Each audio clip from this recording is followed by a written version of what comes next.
And good afternoon, everyone. This is Dana Belcher, your OLA president. It is 3:30, and I am officially calling the 117th Annual Membership Meeting to order. Welcome to the 2024 OLA Membership Meeting. It has been an outstanding year, and that's a reflection on your membership and your executive and DROC leaders. Together, we have accomplished many things, and the following speakers will report on the progress of those efforts. First up is your treasurer, Michael Hull. Michael? Well, good afternoon. As Dana said, we've had a wonderful year. I'm going to put into the link just a copy of our current financials for the year, which will, oops, not the right link.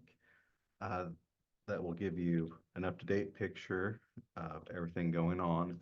You can email me or type into the chat questions if you have anything on it. First thing I want to highlight here on the income, this is updated. Make sure this Flex, yeah. Updated this morning. That's what I was just verifying. Hold on. The screen sharing went a little wonky on me. Oh, we can go back to the slides if that's okay. Thank you. It's good to know if we need to look at that. If anyone has questions, we can pull it up. What was really good this year was we kind of went out on a limb. We knew we needed to make a lot of money because the annual conference, when it's in Tulsa, it cost us a lot more money. So we increased our goals on budgeting and income for both membership income and for annual conference income. And if you will look at the membership income, the 5310 number, it's showing we're just $333 away from our goal. Now, we will probably meet that because there'll probably be a few things come in over the next couple months. But considering that we increased that by $5,000 to $6,000, I believe it was, we were very thrilled to know that we're coming out of COVID. People are coming back to the association, getting active. And then if you look down where it says the annual conference and how much we made from conference registration, we raised our expectations on that quite a bit as well. And you can see that we did meet that. So kudos to the program planning committee and to Dana. It was a great conference. And before we leave this page, I want to highlight on exhibitors. We far exceeded what we thought we would do. I mean, it was an amazing year.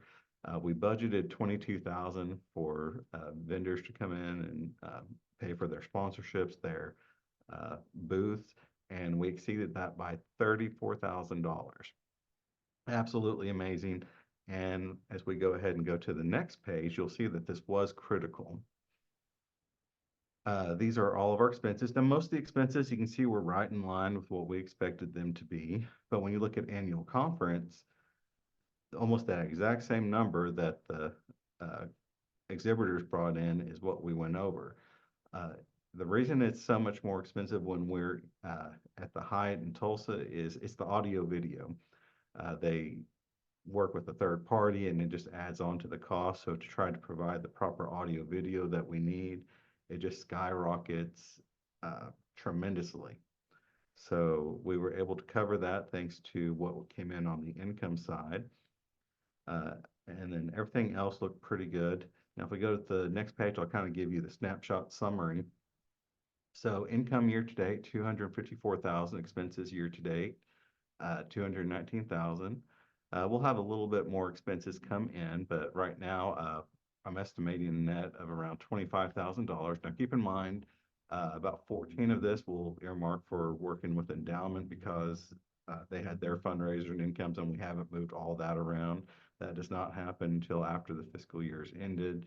And then we'll decide if we need to put any more money into the foundation, that goes to support the scholarships and other projects that endowment would like to support.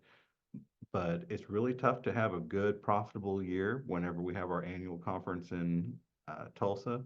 And congratulations, Dana, you succeeded. And that is my report. Thank you, Michael. It was a team effort. Your tenure as treasurer has been outstanding, Michael, and we're looking forward to you moving into your new role as president-elect. Next up, we have endowments co-chairs Sarah Robbins and Tara Geronik with endowments report. Tara? Well, thank you, Dana. Hello, everyone. My name is Tara Geronik, and I co-chair the endowment committee with Sarah Robbins. She's unable to be with us today, but just a really quick update on all things endowment. As Michael mentioned, at conference, we raised just over $13,000. Now, with this 13, we are really excited. We are hitting a huge milestone. In our CFO accounts, we have now over 500,000. That is huge. It is drawing interest to support the scholarships, advocacy, and other special needs of the association. So on behalf of the committee, on behalf of me and Sarah, I just want to say thank you, thank you, thank you to the membership. It's because of your hard work, your generosity that the endowment has hit this milestone. We're excited for upcoming fundraisers, and really just the last thing I have for you is the theme for next year's scholarship bash. Grab your seersucker, your bow ties, your enormous hats, your fancy fascinators, and your mint juleps. Can anyone guess the theme? Okay, it's okay. I'll tell you because I think we're all supposed to stay on mute. The theme is going to revolve around the Kentucky Derby, and yes, there will be some kind of races. So keep an eye out in the OLA newsletter for more details, and we are really, really excited about it. So just a quick thank you again to everyone for your support, and we look forward to another great year. Thank you. Thanks, Tara. I appreciate you and Sarah both so much for being such great stewards of endowments funds. And I'm really, really excited about the theme for next year. It's going to be a lot of fun. Next, we have your ALA counselor, Kelly Sitzman. Kelly? Hello, good afternoon. I almost said morning. Well, I am in my last cycle as your ALA counselor, so it's been an honor and a pleasure to represent Oklahoma on the national stage in the last 3 years. It's been a tough couple of years, especially this last year. We've focused on a lot of challenges and changes in leadership. As you know, President Emily Durbinski was under fire for personal comments that put ALA in the crosshairs for many opposing groups this year to, talk about ALA that maybe didn't know that existed before. ALA leadership turned over, and interim executive director Leslie Berger assumed her new role. Book challenges continue. Sadly, 2023 marked a 65% increase over 2022, with 4,240 unique titles that were challenged, and there were 1,247 attempts to censor materials. And I don't know if you all have heard, but LibLearnX is discontinuing its current model as the winter conference after 2025. But it's not all gloom and doom. I promise that's not my full report. There's been so much incredible work, and resilience is a theme that is on my mind at Pioneer Library System, and one that I think carries into the American Library Association. So there's lots of work going on in council to update bylaws and updating standards. Since the pandemic, there were a lot of changes made to accommodate this hybrid world we're living in, and that work continues. PLA had great attendance in Columbus, and we saw many of you there. And those of you in attendance hopefully feel the same thing I felt, which is kind of a hope and just a turning point for in-person conferences that we may have been missing in the last 4 years. There are so many different great impassioned librarians that are enhancing social and health services across our country, doing incredible work on Capitol Hill, and just, supporting our library staff in all of these different challenges that we've faced, exploring AI technology, and, just remaining on that cutting edge of library profession. So I have been your counselor for the last 3 years. I'm happy to be passing the torch to my colleague, Leanne Cheek, who is an intellectual freedom warrior and a great advocate for collections and the freedom to read. So I know that OLA will be in good hands moving forward this next year. So I hope to see many of you in San Diego, and you know where to reach me if you need anything related to OLA between now and July. And even after that, I'm happy to answer any questions, but Leanne will be your contact beginning then. Thank you. Thank you, Kelly, for all that you've done for OLA and ALA. We really appreciate your work. Next, we have Molly Detman, your Oklahoma School Librarians Division Chair. Molly? Hey, everybody. So I just wanted to say a quick hey about OKSL stuff. There we go. We had a really fun year. We gave out several awards. We have our Technology and Education Award we give out in the fall that went to Melody Pennington at Tulsa Public Schools. Then we had our Polly Clark School Librarian of the Year Award that went to Miranda. Her name's Melinda Gallagher. And two of her teachers won the Barbara Sprusterbach Award for collaborative teachers. And then Melinda will be taking over as chair when we start in July. And in big school library news, our own Amanda Kordelski, former OKSL chair, OLA advocacy chair, and director of libraries and information technology for Norman Public Schools, was recently elected as the American Association of School Librarians president for the 25-26 year. So she'll be president-elect starting in July. So really exciting things for school librarians. We, all of our leadership, I wanted to be a big shout out to them and all their work. We are starting the transition for next year and all our fun things. And that's it. Yeah. Go school libraries. Thanks, Molly. I really appreciate OKSL's executive board for working with the governance committee on Oklahoma OLA bylaw and constitution changes, and the OKSL membership for approving those changes. And we'll hear more about that from governance later in this meeting. Next up, we have Julie Hott, Folio's president, with a Folio report. Judy?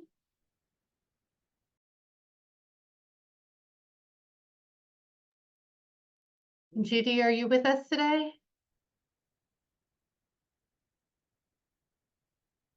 Okay, well, we'll go ahead and we'll have Michelle Owens, who'll provide an overview of the continuing education efforts. Michelle?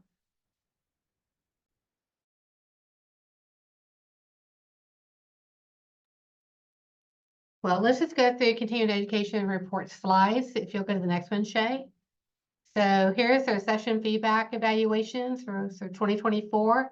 Had 116 sessions and received 823 responses, which most of them are either agree or strongly agree that the session met their expectations. Had 10 keynotes and luncheons, receiving 181 responses with equal agrees or goods or excellence. And they had 92% of responses, including registration, were satisfied with the level of audience engagement and speaker interaction. So that's really something to be said for our DROCs and giving us really good professional development to attend. So next slide.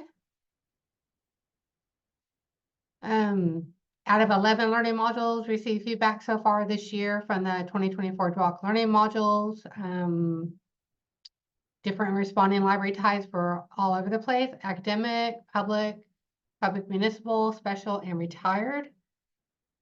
You can read the rest of that slide on your own if you'd like. Their preferred learning module formats ranked by frequency selection was virtual single hour, virtual multi-hour, face-to-face, and then hybrid. Next slide. Format and certificates of the sessions delivered this year, 10 were virtual, 1 was hybrid, and 1 was face-to-face. There were a total of 24 CEUs recorded as delivered this year. Participant certificates have been issued for 12 sessions this year, 207 in total. So EDII had 3 sessions for 6 CEUs, Travel had 1, TSRT had 3, UCD 2, PLD 4, and CATS was exempt this year. Next slide. Okay. Next up, we have Shay Beasley, Governance Handbook Chair, to go over this year's election results, the Constitution and bylaw changes, and subsequent handbook changes. Shay? Thank you, Dana. So first off, congratulations to everyone who ran and won their seats. We have our incoming president-elect, Michael Hull, Molly Detman as our secretary, Leanne Cheek as our ALA counselor, and Tricia Andrews as our MPLA representative. Our divisions and roundtables have also elected their new chairs, elects, and secretaries and whatnot. Congratulations to all of them. And most importantly, thank you to everyone who ran for a role in OLA. Having our membership be involved in this manner is very important to keeping the association strong. And so next, we're going to discuss the Constitution and bylaws. This was something that Casey, Lowry, and I worked on extensively this year. You should have received a copy of the Constitution and bylaws, both an edited and clean version of the documents. Oh, not yet. Mostly the changes were bringing the Constitution and bylaws up to date with current practices and procedures. We also made some substantial changes regarding OKSL, where they voted to dissolve their bylaws as of July 1 of this year, and their bylaws will be replaced by the OLA bylaws. And because of that, we had to make some edits to the OLA bylaws stating our affiliation with AASL through OKSL, as well as some other requirements for meeting ASL bylaws guidelines. But overall, we're very happy with where the document is at, and it does require a vote of the membership. And so with that, we will move into the poll. Dana, if you would please launch our Zoom poll. Dana, did you launch it? Yes, I did. People are voting. Okay. All right, we'll give folks a few minutes to vote.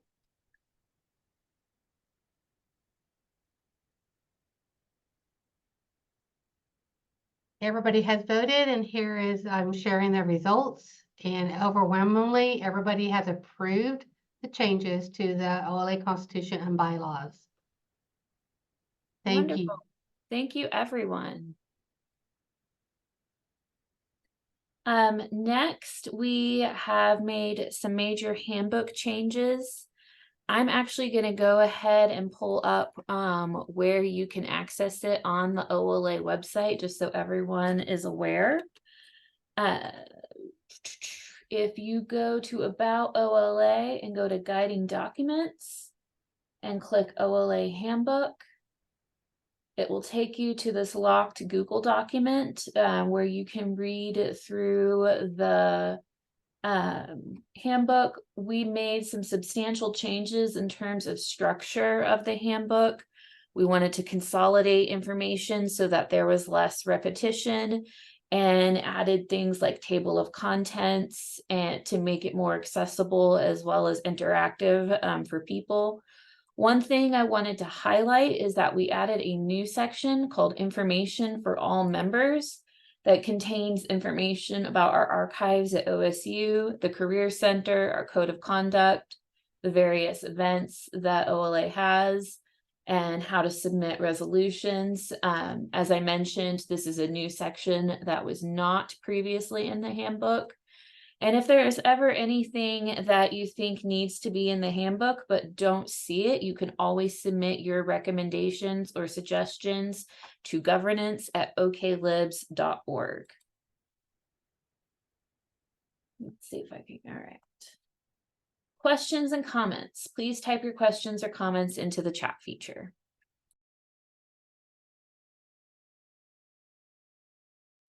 I don't see any questions or comments coming through. Oh, I didn't know about the OLA archive. Thank you for all your work. Thank you, Jenny. Yes, the archive is really, really great. And Shay and Casey both worked really hard with OSU to get that work continued. So we're excited about that.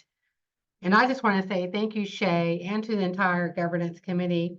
They've accomplished quite a bit this year. It's wonderful that our documentation is now up to date and in line with our reorganization from several years ago. I truly appreciate all that you did to ensure that this happened. And thank you to the membership today for supporting the efforts through your vote.